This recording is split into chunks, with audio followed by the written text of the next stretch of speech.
बोला सोनल को, मैंने सबसे पहले आज 9:15 बजे इसको फोन लगा दिया कि मतलब तू टाइम से एकदम पहुंच जाना। मैंने कल बोला मैं 5 मिनट पहले पहुंच जाऊंगा, क्योंकि मेरे को ऐसा लगता है कि पंक्चुअल, क्योंकि अगर आपके कुछ और प्लान्स हैं आगे, चलो आज तो यहाँ से कहीं जाना नहीं है, ऐसा ऑफिस ही जाना है, मगर मैं कहीं साइट गया तो साइट में अगर मैंने कॉन्ट्रैक्टर को 11 बजे का टाइम दिया या क्लाइंट को 11 बजे का टाइम दिया तो 5-10 मिनट समझ में आता है। आप लोगों को मॉर्निंग ऐसे भी जल्दी निकलना पड़ता है साइट के हिसाब से। आजकल तो ट्रेंड चेंज हो गया, पहले आते थे लेबर 9 बजे है, अब तो 10 बजे के पहले कोई आता भी नहीं है। तो मतलब आप लोगों को 11 बजे तक ऐसा पहुंचना पड़ता है। तो साइट कैसी है, तो उसमें होता ये है कि अगर मैं यहाँ पे टाइम दिया हूँ 11 बजे का और मैंने आगे किसी को टाइम दिया 1 बजे का और मैं यहाँ पे ही 12 बज गया, क्लाइंट आए हैं और सब आ रहे हैं, तो वो सामने वाला वेट कर रहा है, वो पोजीशन बहुत ऑकवर्ड हो जाती है। और अगर आप इसको दूसरे तरीके से लोगे, अगर आप टाइम पे नहीं हो, आपको कहीं जाना है, थोड़ा सा इसको अध्यात्म से जोड़ रहा हूँ चीज़ों को आप अगर कोई ट्रेन आपको पकड़नी है इस टाइम में, अगर आप लेट पहुँचोगे तो वो छूटेगी ही छूटेगी, और ये रोज़ का हो जाएगा काम आपका। तो अगर कोई ज़िंदगी में कुछ करना है तो आपको सबसे पहले टाइम, दूसरा उसके लिए ईमानदारी, कोई भी काम हो, जो मेरे को लगता है भाई, अपनी अपनी सोच अलग होती है,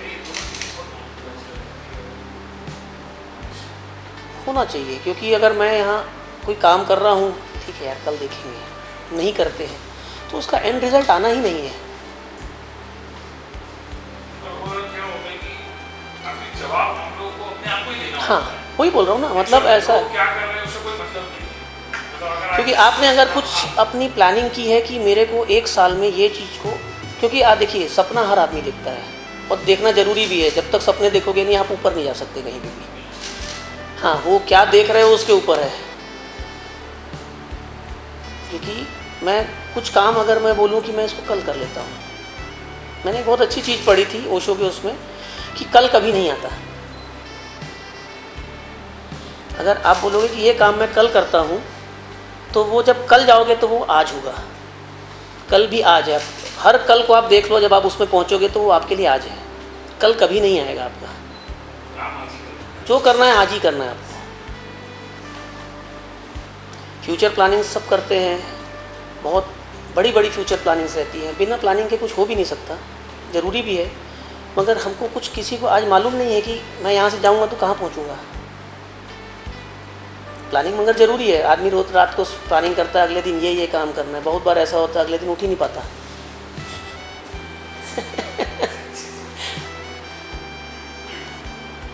तो जो प्लानिंग है वो ज़रूरी है, सपने देखना बहुत ज़रूरी है, बिना सपने देखे आप ऊपर।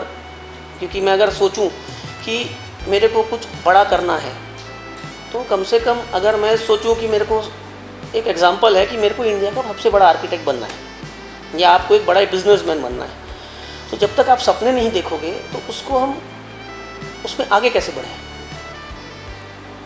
चलो अब इंडिया का नहीं बन पाए तो स्टेट का बनेंगे, स्टेट का नहीं बन पाए तो अपनी सिटी का तो बनेंगे। मैं सपना ही नहीं देखूंगा तो मैं तो वही कुएं के मेंढक कैसे मानूँ, उसी में अंदर, हाँ खुश हैं उसमें बस। तो वो भी ज़रूरी है। हाँ बस जो मेरी सोच है कि आप बस ये ध्यान रखें कभी भी, एक वो है आप लोग के लिए कि शॉर्टकट ना अपनाएं कभी भी। एक राय दूंगा, कभी भी क्योंकि शॉर्टकट का रास्ता बहुत आसान होता है मगर रिजल्ट उसका वैसा नहीं आएगा कभी भी, क्योंकि बिना मेहनत के, क्योंकि जैसे अगर सीढ़ियाँ मैं चढ़ रहा हूँ, मैं एक एक स्टेप चढ़ूँ और मैं दौड़ूँ तो चांसेस गिरने के बहुत ज़्यादा दौड़ने में है।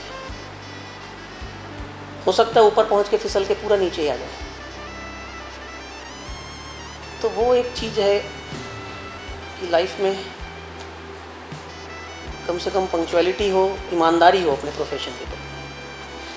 ले मैं यहाँ अंदर चला गया, कोई देख थोड़ी रहा है मेरे को टाइल के लिए। एक एग्जांपल दे रहा हूँ, इसको आप पर्सनली मत लेना कोई भी क्योंकि अब यहाँ है इसलिए मैं यहाँ का एग्जांपल दे रहा हूँ।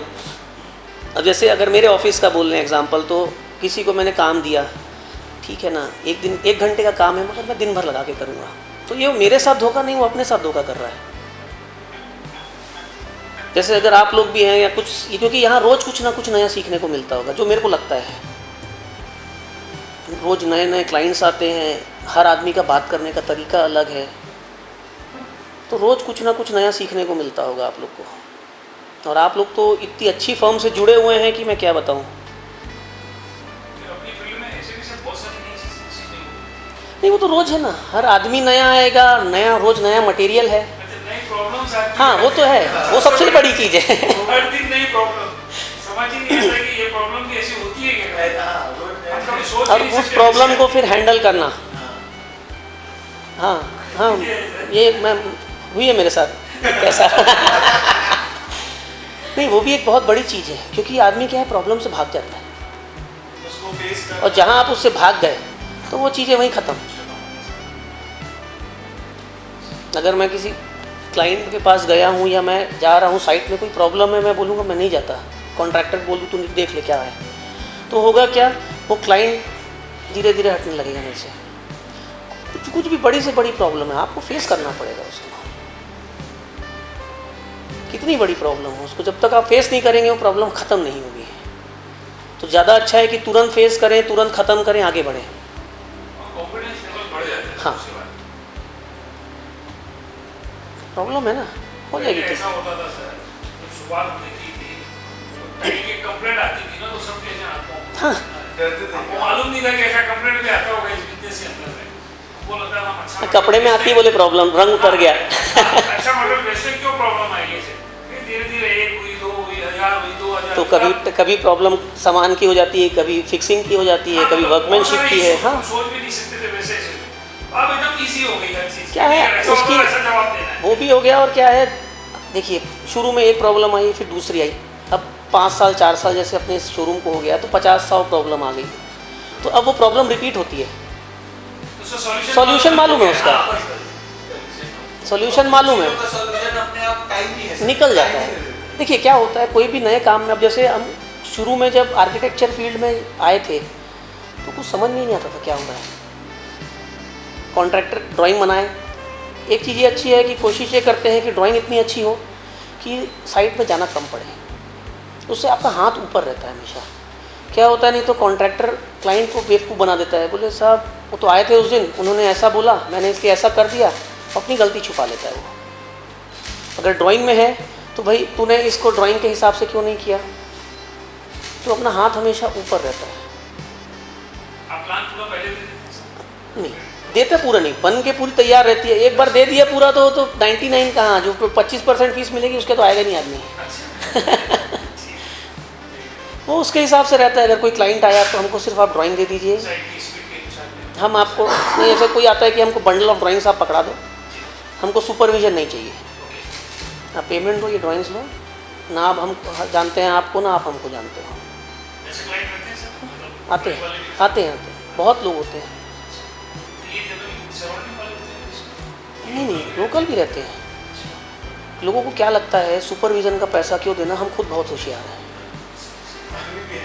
हैं, बहुत लोग अभी भी हैं। और जब तकलीफ़ आती है तो फिर याद आती है, फिर क्या होता है, शर्म के मारे उसके पास नहीं जाएगा, दूसरे किसी आर्किटेक्ट के पास जाएगा, तो वो क्या बोलता है, मैं एक साइट विजिट का आपसे 10,000 रुपये लूँगा। ठीक है, एक बार आ, अब अगली बार कुछ प्रॉब्लम आई तो फिर गया, तो वो जब आखिरी में देखता है जो एंड रिज़ल्ट है वो उसका नुकसान ही रहता है। सही जो चीज़ और आप मेंटली सोच के बनाए थे। हरासमेंट और देखिए अभी तो फिर भी स्थिति बहुत अच्छी हो गई है। 99-2000 में जब मैंने शुरू किया था तब तो ये हाल था कि किस बात का पैसा आर्किटेक्ट्स को, आप देते ही नहीं थे सर। भाई क्या पेपर में ड्राइंग बनाए हो ना, 4 लाइन ऐसे खींच दी, उस पर क्या बात, किस चीज़ का पेमेंट आपको, जब पूरे नेशन लोगों को सब ये- काम तो आपका कॉन्ट्रैक्टर कर रहा है, उनका एक तरफा तो आपको किस चीज़ का पैसा देना। जब होता ये था कि बीच की 2 दीवार टूटी तब समझ में आया भाई 20,000 का नुकसान हो गया, 30,000 का नुकसान हो गया, तो फिर धीरे धीरे अवेयरनेस शुरू हुई है दोनों फील्ड में, इंटीरियर आर्किटेक्चर दोनों में यही हुआ। मतलब आप मान के चलिए 2000 तक तो यहाँ कुछ था ही नहीं इसका ट्रेंड। उस समय तक कंसल्टेंसी की वैल्यू नहीं तो उस समय आर्किटेक्ट भी मेरे ख्याल 30 एक आर्किटेक्ट थे रायपुर में, अब तो 150-200 आर्किटेक्ट हो गए रायपुर में। इंटीरियर भी गिने चुने 4-6 लोग थे, जो ये अपने शिल्पी मैडम हैं, तेजेंद्र जी हैं, रूपल बागरेचा सर हैं, इन लोग 4-6 लोग थे बस पुराने जो थे, ज़्यादा हर साल आपका मेरे ख्याल से आपके 5 या 6 इंस्टीट्यूट हैं यहाँ पे, 50 लोग हर साल निकलते हैं उसमें से, 300 आप हर घर में आपको एक इंटीरियर मिल जाएगा। हाँ, स्पेशली लड़कियाँ और हाँ क्या करा है, लड़कियों को बोले इंटीरियर करा देते कम से कम, एक वो मतलब सोच, और ऐसा नहीं है कि करते नहीं हैं, उसमें बहुत सारे हैं अच्छे काम भी कर रहे हैं, मगर एक ये रहता है कि ठीक है ये कुछ कोर्स कराना है आप करवा दीजिए। और ऐसा नहीं है, रायपुर में आज सबके पास काम भी है, हाँ, काम भी है। सबके पास दो साइड तीन साइड है सबके पास। काम हुआ वो भी जाता है। होता क्या है, पहला जो है ये मेरे उसका चाचा के दोस्त का काम है या चाचा का काम है, वो मिल गया काम। वैसे ही। उनका अच्छा दिखा तो नहीं। और आराम ये हो गया है अभी कि इंटरनेट और वो सब आ गया है तो मेहनत बहुत कम हो गई इजी है। हो गया है उससे, जो कॉपी पेस्ट होना चाहिए साइटों पे वो बहुत इजी हो गया। नहीं तो होता क्या है आजकल, जैसे अभी एक मेरे क्लाइंट थे, उन्होंने पहले मेरे को कॉल किया, फिर मैं बाहर था तो बोले नहीं हमने करा लिया है, मेरे कॉन्ट्रैक्टर से ही कराया उसने काम। बोला क्या किया तूने? कुछ नहीं सर, वो कंप्यूटर से निकाले उन्होंने ड्राइंग और मेरे को बोले ये लो और इसको ऐसा बनाना, तो मतलब बन गया सेम। नहीं सर ये डायमेंशन और उसमें फ़र्क था तो सेम बन नहीं पा रहा था, तो मेरे से झंझट भी हुआ उनका। जो बोलते हैं नकल के लिए अलग अकल चाहिए, वो भी एक चीज़ है। अब ये चीज़ अगर मैं सेटअप है आपका समझ लीजिए 20x10 का या 20x15 का या 30x15 का, इसको मैं 10x10 में नहीं ले जा सकता। अगर मैं कॉन्ट्रैक्टर को बोल दूँ इसको एज इट इज़ उठा के वहाँ ले जा, तो पॉसिबल नहीं है। और पढ़ाई कुछ तो की हुई है, उसका तो फ़र्क पड़ेगा। नहीं सर, हम लोग देखते हैं रोज नई चीजें आती है, उससे क्लाइंट भी बार अपनी रिक्वायरमेंट चेंज भी करता है और नई चीज़ों से हमको परेशानी भी बहुत होती है। अभी मैंने एक जगह WPC के एक बोर्ड्स लगवाए थे एलिवेशन में, तो हुआ ये कि जो ओनर था उसने बोला ठीक है पसंद था, उसका कोई इन्वॉल्वमेंट नहीं था इसमें, उसको था कि वुडन चाहिए हमको सामने एलिवेशन में, मगर कॉस्ट इससे ऊपर नहीं होनी चाहिए। अब वुडन में एग्जैक्ट जा रहे थे तो कॉस्ट डबल आ रही थी। WPC प्लैंक्स आते हैं, वो हमने यूज़ किया। अब यहाँ पे ये है कि उसको मैंने दिया, ये काम था कि आप फिक्सिंग भी करोगे इसकी, टोटल आप मेरे को कॉस्ट बताओ क्या लगेगी, क्योंकि मैं बोलोगी कारपेंटर से फिक्स करा ले तो वो कैसा फिक्स करेगा या फिक्सिंग करेगा, इंस्टॉल करेगा, और आगे अगर प्रॉब्लम आती है तो उसको कौन मैनेज करेगा। हुआ वही 2 महीने बाद पता चला बोर्ड में लहर आ गई बाहर। उसका फ़ोन आया, बोले सर ये क्या हो गया, देखो अब आपने क्या काम कराया। मैंने दुकानदार को फ़ोन लगाया, बोले सर होना नहीं चाहिए मगर ऐसा क्यों हो रहा है मैं देखता हूँ। वो आदमी उसमें शिफ्ट हो चुका था, गनीमत है बाहर का काम था, वापस उसने भाड़ा बांधा, पूरी शीट खोली। अब हुआ ये था कि इंस्टॉलेशन का जो प्रोसेस है उसने कुछ थोड़ा सा पैसा इंस्टॉलर बचाने के लिए उसने डायरेक्ट वॉल में उसको स्क्रू कर दिया था। उसमें क्लैंपिंग होती है, एल्युमिनियम पीछे लगता है, उसमें क्लैंपिंग होती है। इसको छोड़ देते हैं छोड़ देखिए क्या है, दोनों मटेरियल अलग है। जब आपकी एक्सपांशन कॉन्ट्रैक्शन होगा क्लाइमेट का उसमें, तो वो दिक्कत करेगा ही करेगा। और ये तो करते ही नहीं है WPC, हाँ वो बार हो जाते हैं। हाँ, वो तो क्लैंपिंग करा उसके बाद जाके अब वो चीज़ ठीक हुई। तो ये रोज़ जो नए मटेरियल आते हैं उससे हम लोग की परेशानी भी बहुत बड़ी है। क्योंकि देखिए क्या होता है, आपके पास कोई नया मटेरियल आया, आपने किसी से लिया, वो आपको एश्योर कर रहा है बहुत अच्छा मटेरियल है, कोई दिक्कत नहीं आएगी। आपने मेरे को एश्योर किया, मैंने क्लाइंट को दिया, वो मटेरियल वहाँ लग गया।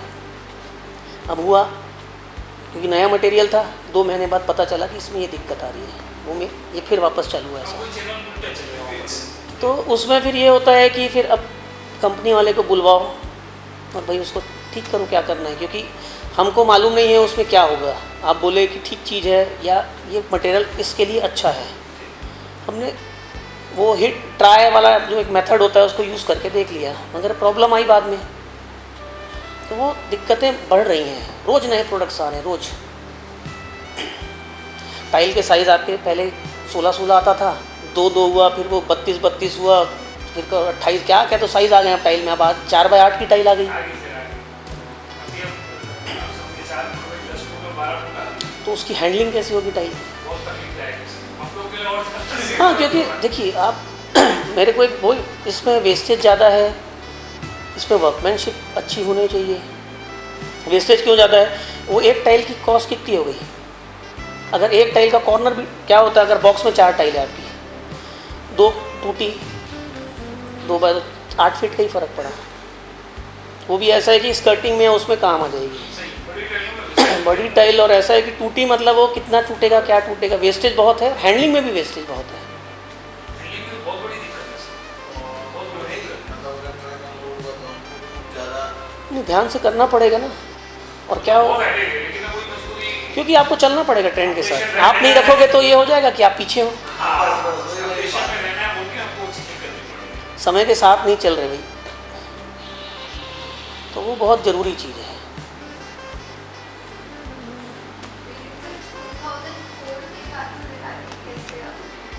2004 के बाद काम ठीक हो गया था, तो फिर नई गाड़ी आना शुरू हो गई। मैंने 2004 के बाद 2 साल उसको चलाया, उसके बाद फिर नई गाड़ी ली फिएट की पुंटो, वो फिर 2 साल चलाई, फिर मैंने डस्टर ली।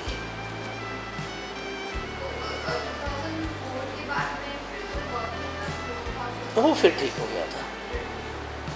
मैं बताया ना, एक रहता है आपको सिखाने के लिए भी है कि क्या कर रहे हो आप, किस परिस्थिति में कैसे उसको रिएक्ट करते हो। सर आपने जैसे सर 99 में आपका कंप्लीट तो आप 1 साल नागपुर में थे रायपुर 99 से मैंने 1.5 साल यहाँ पे रायपुर में संदीप श्रीवास्तव जी है ना आर्किटेक्ट, उनके यहाँ जॉब किया।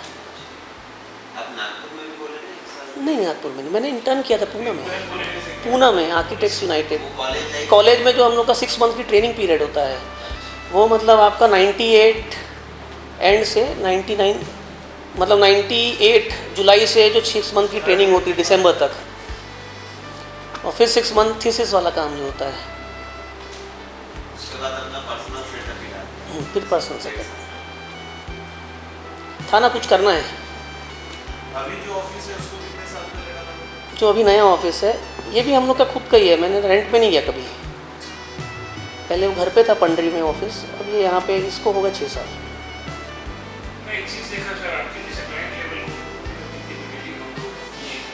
उसमें जो क्लाइंट का ट्रस्ट लेवल है वो बहुत ज़्यादा है आपके ऊपर। उस परेशानी भी है, मैं आ रहा था उसमें भी, उसमें बहुत दिक्कत होती है। उसमें होता क्या है कि क्लाइंट आपके ऊपर जब सब कुछ छोड़ देता है ना, तो परेशानी बढ़ जाती है, आपकी जवाबदारी बहुत ज़्यादा बढ़ जाती है। मतलब ऐसा हो गया कि क्लाइंट अपने घर पे बैठा है और आपको विथ मटेरियल उसने काम दे दिया, समझ लीजिए। होता नहीं है वो, आपको कोई खीला भी मंगवाना है, वो आप देख लो ना किससे मंगवाना है, क्या करना है। मटेरियल फाइनलाइजेशन करना है, वो आप देख लो ना क्या करना है। तो उसमें एक जवाबदारी बढ़ जाती है, तो उससे थोड़ी सी परेशानी भी है। सर इसको टंकी में क्यों नहीं करते थे आप? टंकी में उनको लगता है कि हम लूट जाएंगे।